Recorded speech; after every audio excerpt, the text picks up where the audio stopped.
We can't. Do you want me to read? Do you want to redo that? Or? Yeah, I'm gonna redo that.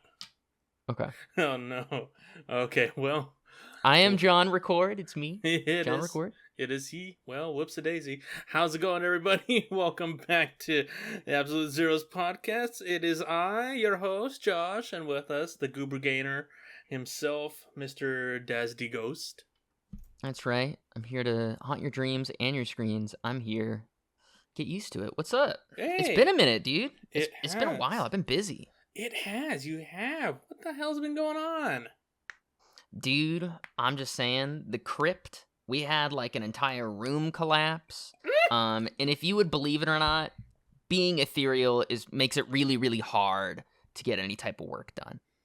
I have been figuring it out slowly, though. All right, very slowly. But I won't get into that because I think you said that this podcast was going to be about gaming. Yeah, there'll be a bit about gaming, but first and foremost, before we actually do that, I want to let everyone know that if you guys are going to be in the Houston area this June, we will be at Comicpalooza. We will be hosting this podcast, Absolute Zeros podcast, as well as our do you want to be the Avatar panel. So yeah, if you guys want to check us out at Comicpalooza June. Fuck, I need to pull up the calendar now. Here, wait, I'll waffle. You know, it's There you so go. crazy. June, Comicpalooza. Oh, go ahead. There you go. June 20th through 22nd. Heck yeah, June 20th through the 22nd. You know, I know that Comicpalooza is actually a home con for a very specific Houstonite we know. No, what so I'm excited. Yeah. So yeah, if you guys are going to be in the Houston area, or if you guys are just casual gamers, just goobers of all delight, we will be at Comicpalooza. Check us out. And I do want to mention, before we start anything else, that Z2H Gameplay is going to be going on a bit of a hiatus for the summer. I will have posted, by the time this goes up on Sunday, I will have posted on our Instagram and all our social medias that Z2H Gaming will be going on hiatus for a couple months during the summer. Nothing major. Just want to chill. Stop releasing videos for a bit. Just chill, relax, and just record and whatnot. We'll still be doing streams every Saturday, or just about every Saturday, over on Twitch. So yeah. Hopefully I'll see you guys again in a couple months on the gameplay side. But yeah, dude. Okay, so fucking Helldivers. Speaking of games, good segue. Hey, what's up? Speaking I'm Mr. of games, Segue. Mr. Segue here, John Segue over here. John Segue. Speaking of John Segue, Helldivers. Dude, Helldivers has had a ride this past week. So did you see that leaked video that Super Earth put out earlier? I think it was like a couple days ago, where they had a leaked video that said Super Earth has fallen, and then just recently they officially released, quote unquote, a video that said Super Earth has prevailed.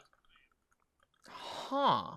Yeah. I didn't. I mean, I know that yesterday after doing some ghost things, I did hop on for a bit because I heard that there was like this new update not too long ago where they added like customizations to the weapons and stuff. And you know, I'm a big gun nerd. I love guns. They're pretty cool. Oh yeah. But when we hopped on, I noticed that for some reason, like when I was shooting the enemies that were running away from me that looked kind of human in nature, very weird, I was losing requisition slips. But you know, they never really trained me in basic training about target acquisition. It was always about kill everything in front of you. So it must be a mistake. I am bringing it up to the directorate, so we'll see how that goes. Yeah, it's not our fault if civilians get in the way of our shooting, of our saving them. Yeah, I mean, like when you get down to brass tacks, the voters, right, have been being turned into voteless, buy the Illuminate, so I'm just really shooting a future Illuminate when you think about it. They're all being Like, turned into boards. logistically. Yeah, it's not my fault. No, yeah, the customization of the weapons is really cool. It sucks that you can't customize it right away, that you have to use the actual weapon to level up in order to get the customization options. But hey, it's a cool option, and options are good. I think too that I don't mind the leveling up because I've got a bunch of friends. I'm sure you are familiar with Jason if you're hearing this podcast here. That play Helldivers like it's a drug. So it's nice to give them something else to look forward to when they log in and have something to unlock. So I do get why they did it that way. Even though I do agree, it would be nice if I could just slap a drung mag on that bitch the moment that I unlock a firearm. But what are you gonna do? Yeah. I don't know. Yeah, it'd be absolutely fantastic to just slap on a fucking 500 on that tiny little pistol. It's like, here, I'm running out of bullets. I'm gonna throw a 500. Drum mag on the revolver. That's what I need. Okay, but speaking of games too, if you don't mind me, yeah, pushing something. So pushing your political power. Or are you trying to push? Yes, you trying to push Republic? I'm pushing it. This is managed democracy, sir. I know, but I'm sure that you played Five Nights at Freddy's at some point during your high school years, yeah? College maybe a little years. Bit past it. College years, but yeah. Yes. Five Nights at Freddy's: Secret of the Mimic is coming out on June 13th, and I'm pleasantly surprised that it looks good, and I'm excited because I really liked Security Breach, and this looks like more of the same. I haven't played a Five Nights at Freddy's since 4, and I've watched Markiplier play the newer games because he's the king of Five Nights at Freddy's, and yeah. I mean the game looks okay. It's not really. I don't think it'd be really for me, but I mean the story looks all right. What I'm more interested in is in like indie stuff like Poppy's Playtime and horror games like that, Backrooms and all that. Oh yeah, I mean I can't blame you for it. I just figured definitely worth talking about, especially if we're talking about Vidya.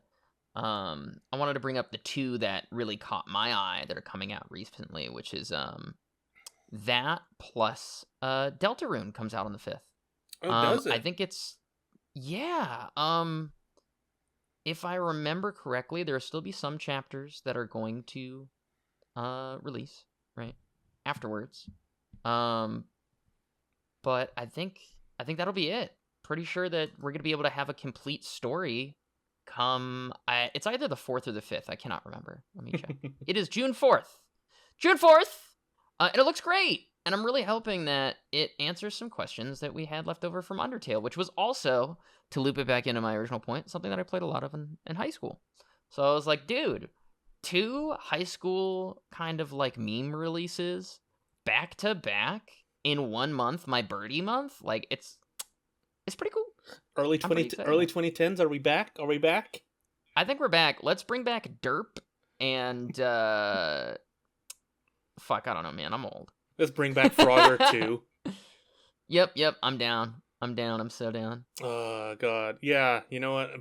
Thinking of bringing back IP. So I don't know how big of a Bionicle fan you are. Oh my god, yes.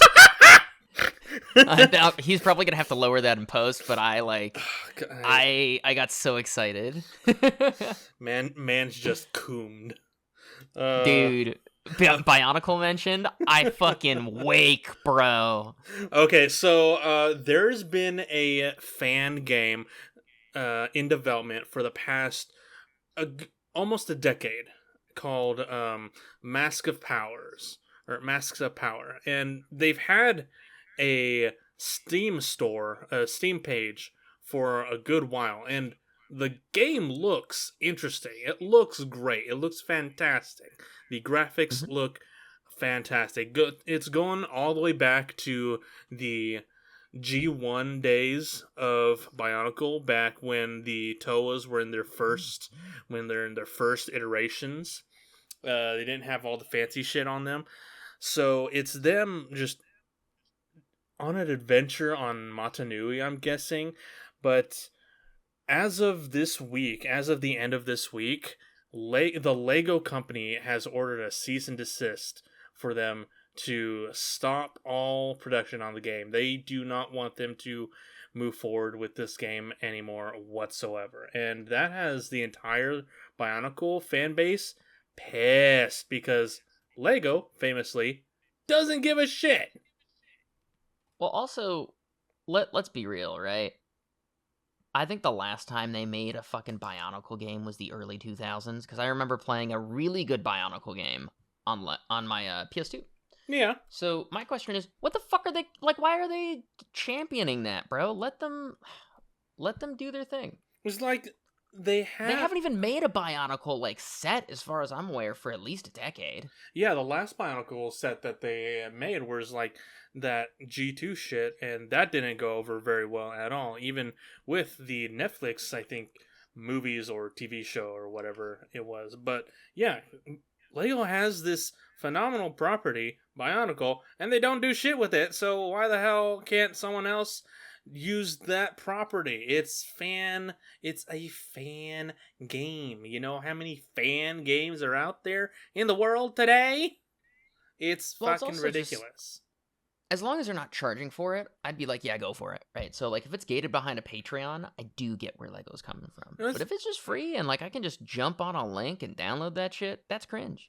Yeah, no, I don't think it would have been free. Maybe a couple of bucks on Steam, but in all honesty, even if it wasn't free, I still would have paid good money for it. And I think that the company, the indie company should be able to market it like that, because like people want Bionicle stuff, and you can tell with this that people still want Bionicle stuff. They want good content from it, and Lego's just like, no, it's mine. I'm gonna do whatever I want with it. All right, what are you gonna do with it? Nothing. Oh yeah, I mean, and I think on the plus side, this is a really good way for those devs, because I looked at the post-mortem demo while we were sitting here, and it looks really well devved. They just dropped Project Rustbound on Steam, so wishlist that shit, show them some love. And I think it's gorgeous, and I think that, especially if they were going to charge for it, I understand where Lego's coming from, because they have to defend their IP, so people can't make shit for free and have them get nothing for it. But it is a shame. I think maybe they could have done a cease and desist and like maybe made some concessions to be like, you can make like this free fan game, but it has to be free, 100%. Yeah, and I think that would have been cool. Yeah, absolutely. That would have been great. But nope. Lego said, "Fuck you and fuck the fan base and fuck us." Because I mean, I'm totally against Lego in majority of my daily life, except for Star Wars. Just give me a lot of that, because Lego's been the dominant company in the building block industry for decades, and Mattel finally is putting their foot in the game with their new brick sets that they're coming out with. And that looks really cool, because they're doing like Hot Wheels shit too. Well, I think my thing is too, right? I remember when I was a kid, even just when I was like in middle school and I would save up for Lego sets, like even adjusting for inflation, it was not nearly as expensive as it is now to own Lego sets. Oh yeah. It has become such an expensive hobby, to the point where I just kind of shrug when they release a new set, because 90% of the time, unless it's like 30 or 40 bucks, I don't want it. Because it's plastic, dude.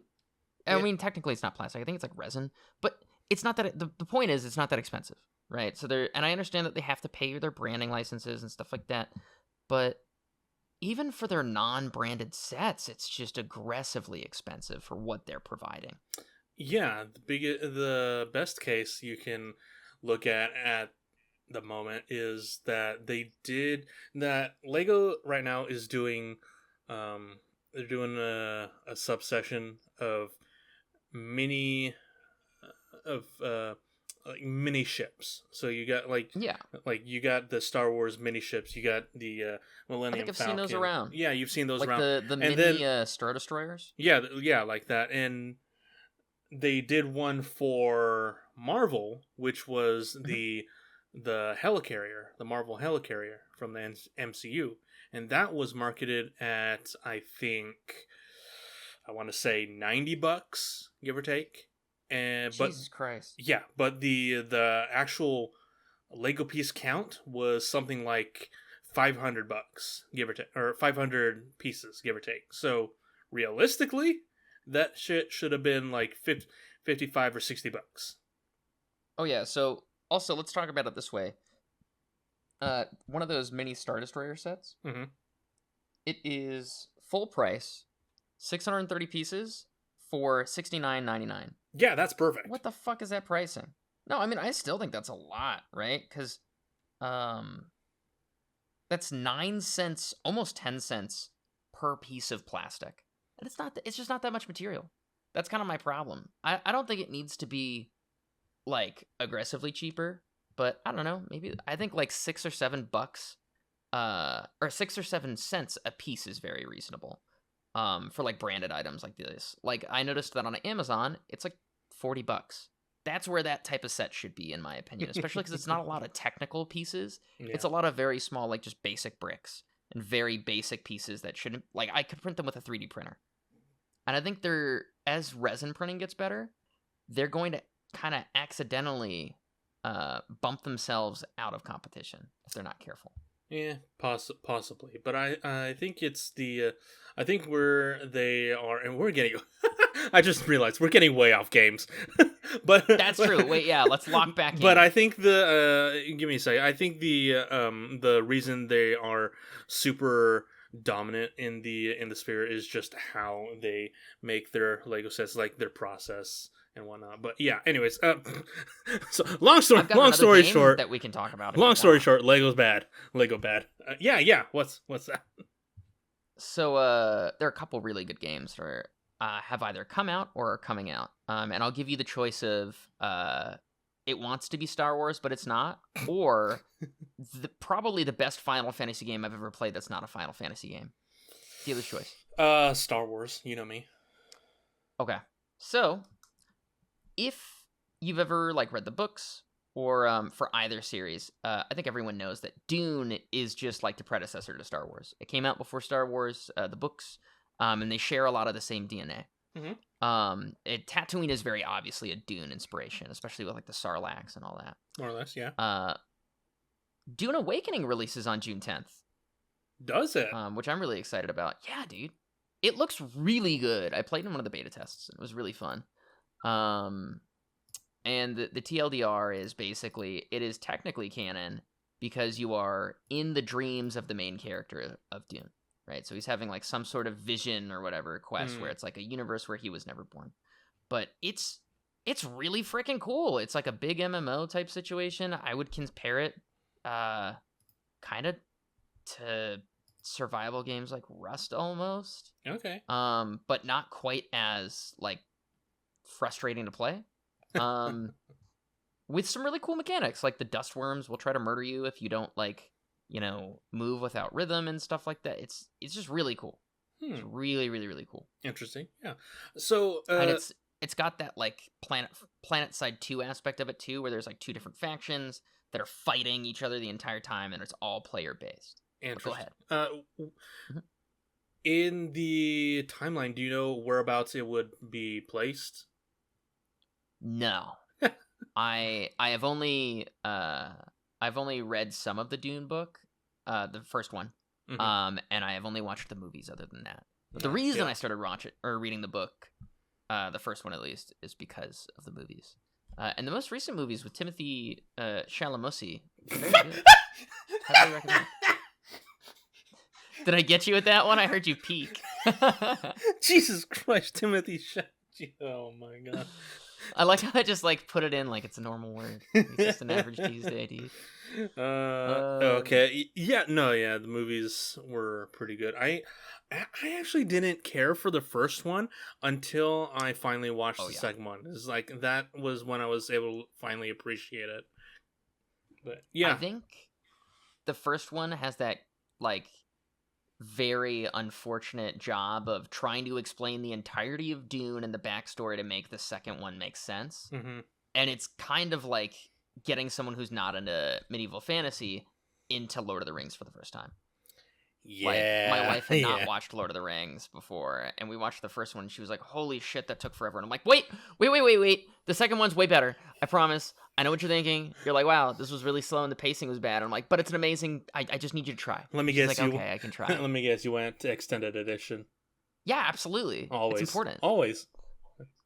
But, you know, and I think Dune kind of suffers from that. But even if you don't like Dune, I have a lot of people in my life who have either never watched Dune, never read Dune, or hate it, that played Dune Awakening with me during the beta test, and it was really fun. And they had a great time. Not bad. To the point where a couple of them pre-ordered the game. Hey, not bad. How much is the game? Right? I want to say it's... I'm pretty sure it's $50. I'm almost certain it's $50 for the base edition. Like 50. That's pretty good. It's not It's bad. cheap these days. Yeah, it's definitely cheap compared to what fucking Nintendo is doing nowadays. Oh my god, bro. I'm gonna be so for real. I don't even want to talk about them. That's how upset I am with them. Everyone, look at me. Look at me in the eyes. You who are listening, look at me in the fucking eyes. Do not do it. Don't do it. Listen, if buying isn't owning, that's all I'm gonna say. If buying isn't owning, you know the rest. You know the rest of that phrase. And Nintendo needs to figure their shit out. I'm not doing all that nonsense. If I buy something, I damn well better own it. I'm just saying. Set the sails to the 7 seas, boys. I'm all for people are doing naughty things. Let's turn off their online matchmaking services. High five. Yes. Good job. Bricking their console? Bricking their games? Bricking their $400 to $600 console. Yeah, that feels very anti-consumer, and I will not have it. But like I said, I don't want to get too far into that whole situation. Everyone on the internet knows about it, and I don't want to give them. No, you don't get to have publicity. Fuck you. And just don't buy the Nintendo Switch 2. It's just stupid. I'm not. I know. I'm not doing it. I was going to until I saw their new changes, and I was like, nope. You've got the what? Vote with my the wallet. Lenovo Go or Legion Go. Yeah, the Legion Go. I love it. How I would say hypothetically, if you really wanted to, of course I know this from a friend, you could get this program called Launchbox, where you tell it where all your emulators live and all your ROMs live, and it does everything for you. Oh yeah, and it's like $60 for a permanent license. Not bad. With updates, like it fills in metadata, like it's great. But again, not me personally. I would never do that. But like a friend of mine has told me that he loves it, and would and uses it all the time. So yeah, no. If I were to potentially go into emulating games I already own, right, I would do it that way. So for the non-educated and non-goober tech bros of us out there, me being one of them, I want to ask, what is the core difference between, say, the Switch, or not the Switch, say the Steam Deck versus the Lenovo Go, and why should people get one versus the other? So I would say it depends on what you want to do, right? So the Steam Deck is a kind of an older piece of hardware now, right? And we've had a lot of advances. And I think the Steam Deck is great for the price point. It's really good. But, and I'm sure we've had similar conversations in the past when you've talked about upgrading different pieces of your equipment. You know that I sit on the side of, even when I've been at my brokest, I will just save up another couple $100 so I don't have to buy another one in a few years. If you have money for a Steam Deck, save up a bit more, get a Legion Go. The difference I would describe them as is a Steam Deck is kind of like a PS3, and a Legion Go is like a PS4. and it is a very big, stark difference. The Steam Deck's kind of limited. It has Steam OS, so you're not going to be able to use everything you really want to. You could jailbreak it and turn it into a Windows machine, but it's just not going to run that well because it's not what it's built for. And you can make it run moderately well, right? But you're still going to come up with some issues. My Legion Go can run Cyberpunk 2077 on like medium settings. Oh, nice. It's a very like powerful machine. I went overseas to go visit other crypts and see some other goons, goblins, ghosts, specters. And I played on my Legion Go for about 6 hours before it had to get recharged. And thankfully, on those overseas flights, there's outlets. And I did bring a battery bank with me, too, so I wasn't ever without it. But I was doing it more as I've left this thing alone for a year on like 80% battery. Uh-huh. How long will a full charge last me? And the battery is really tanky. It's pretty good. I love it. I think if you enjoy a Switch, it is very Switch-like. It has detachable Joy-Cons. It is just a better Switch.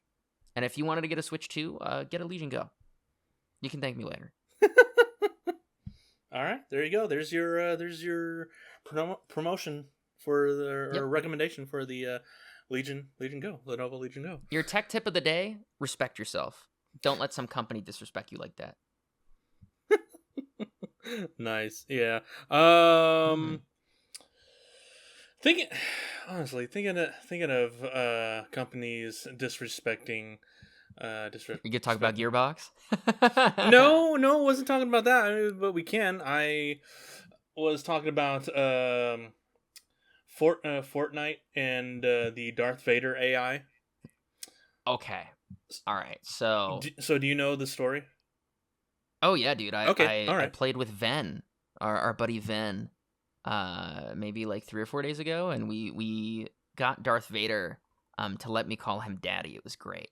It was amazing. I loved it. Okay. Yeah. So basically, Fortnite is getting sued, or they're SAG-AFTRA. SAG-AFTRA is wanting Fortnite to not use AI for Darth Vader, instead use established voice actors to portray the character. But on the other hand, James Earl Jones did willingly sign away his voice for projects just like that. Mm-hmm. So, and I've got a nuanced take here for you if you want it. Yeah, and you can jump in whenever you want. Go for it. So I think it's been established that I'm like the local tech goon, at the Zeros. Yeah. Right. Mm-hmm. I'm plugged in. So what I want everybody to do is put yourself in the shoes of James Earl Jones. You're older, you got a family, and you want to be able to help them, survive later on. Now, I'm sure he made plenty of money. I don't know what his financial situation was about. Yeah. But the point of the matter is, he very clearly wanted to continue making money for his family after he died. I can't think of any other reason other than just the love of the game, right? I want to be Darth Vader forever. To give away your rights like that. Because they're rights. That's what he did. He signed away his rights. Yeah. But I'm very certain either the estate of James Earl Jones is going to continue to get either royalties or perhaps payments due to that clause, right? Or maybe he just got one really big payout. Regardless, he did that on purpose to help provide for his people. And although I do agree that we have to be careful with AI in industry, especially in an industry like voice acting, where it is very small, right? Yeah. It is a lot of people trying to get in, but the people who are established take a lot of the roles. And I think that AI can be very dangerous, but I think in this case, it's not a problem, in my opinion, because it's feeding his family. I get where people are mad. I think SAG-AFTRA is being really childish and kind of disrespectful to someone who was a very big advocate for people in industry, not just actors. And I think that they're kind of spitting on his wishes. Yeah, Just putting it out there. Yeah, so it's basically we understand where SAG-AFTRA is coming from. They're in the wrong on this. 100%. I am pro union in any field that is as volatile as acting and voice acting and the like, right? Yeah. And I understand that you have to protect your rights. And the only way to do that is to get together as a group. But this feels money grubby. Let people do what they want, right?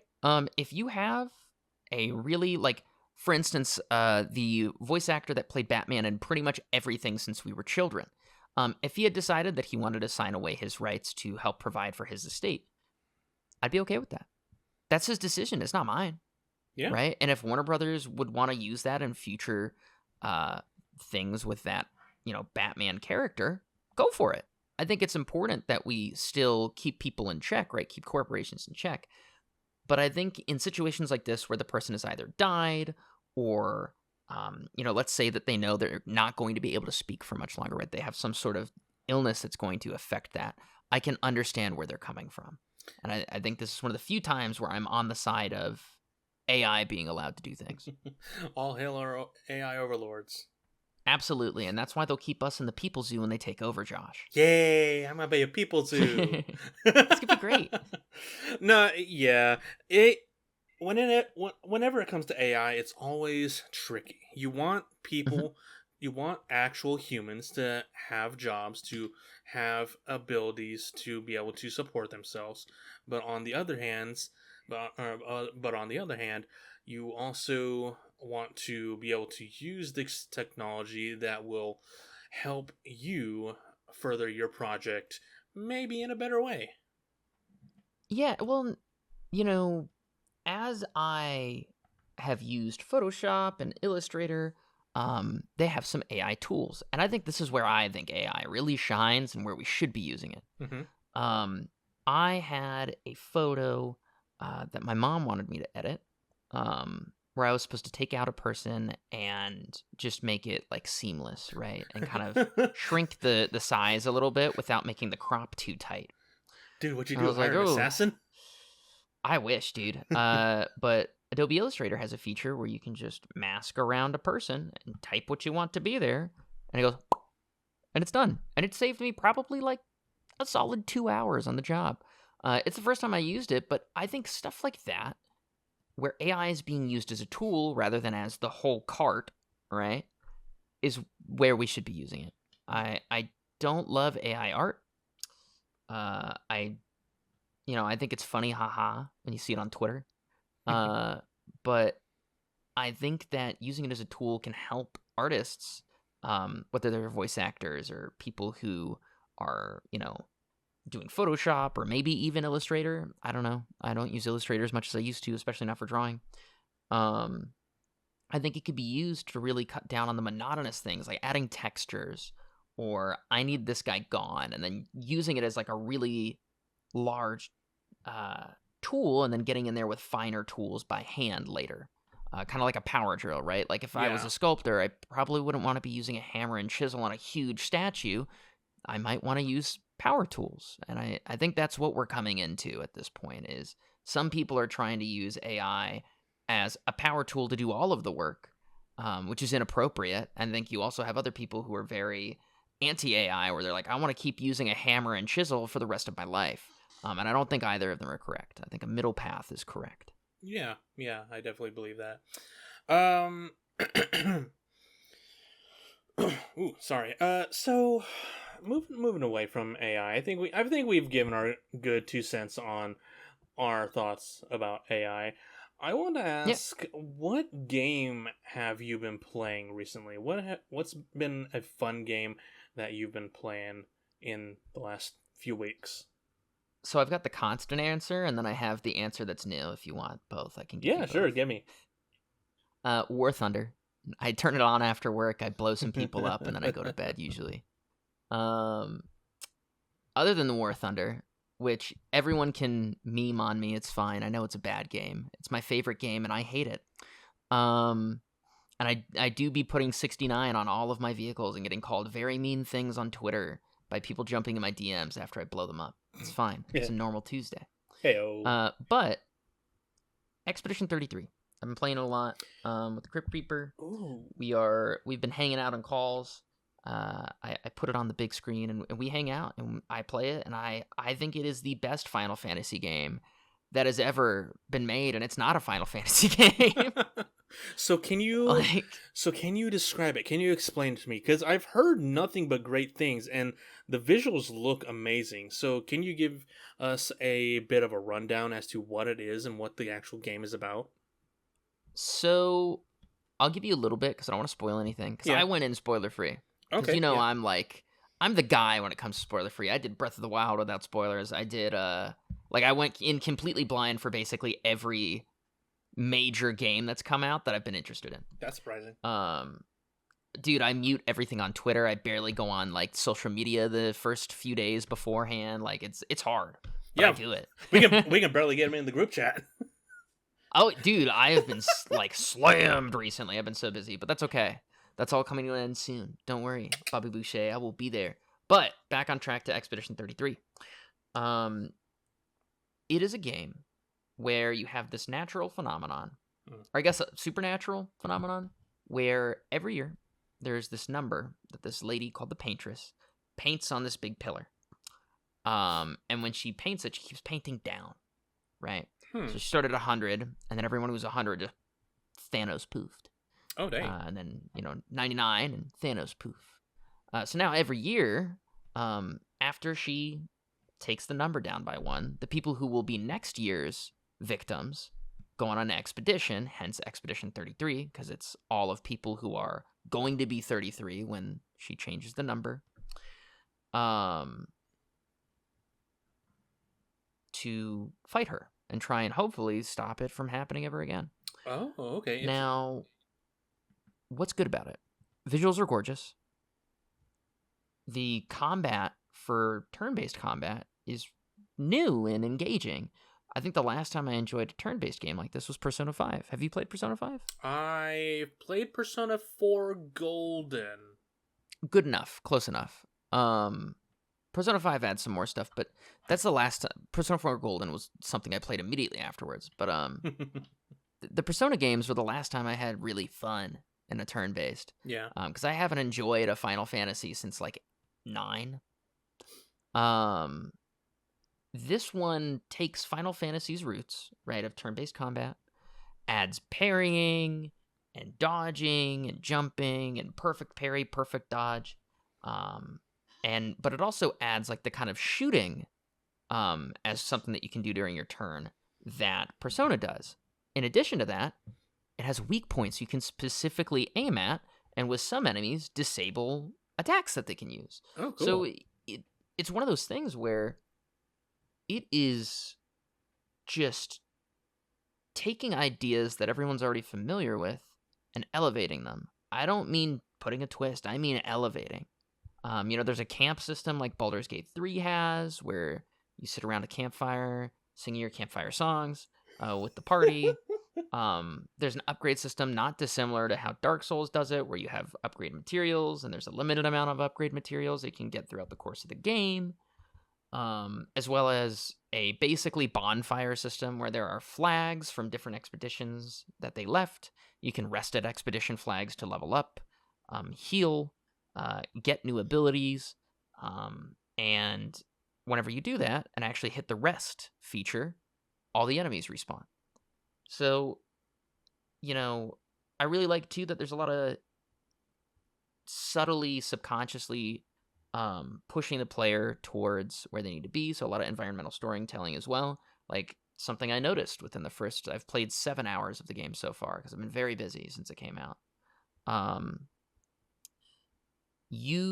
As long as you follow light, and if you don't want to hear this, you should do the part where you skip 30 seconds ahead because I like to talk.